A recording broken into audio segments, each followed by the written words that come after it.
have a large number of IT companies in Goa. We have 8 engineering colleges and many degree colleges. We produce a fairly high amount of talent every single year.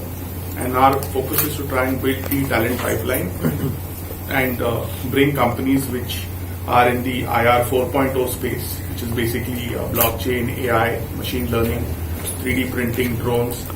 So one of the ways to do that is to try and position ourselves as a destination and try and bring events where people who matter in this community come to Goa, see what kind of a place it is in terms of talent availability, in terms of the quality of living, the ease of living that we enjoy, and the kind of innovation that's happening over here. So on the 5th of August, under part of our MOU with the Telangana government, the Niti Aayog, the government of Goa and the government of Telangana, in association with Nucleus Vision, are organizing this 3-day-long international blockchain congress, the first of its kind in India. Day 1 and 2, which is 3rd and 4th of August, are happening in Hyderabad, and the third day, which is August the 5th, is happening in the state of Goa.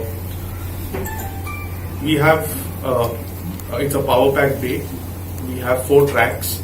We've created a track, which one track is going to be a main track. There are more than 65 plus speakers from different parts of the world, and they will take the audience through a 360 on the blockchain. $2,000 as a delegate registration fee in Goa is pro bono. So it's a great conference. There are very interesting speakers, and blockchain is the technology of the future.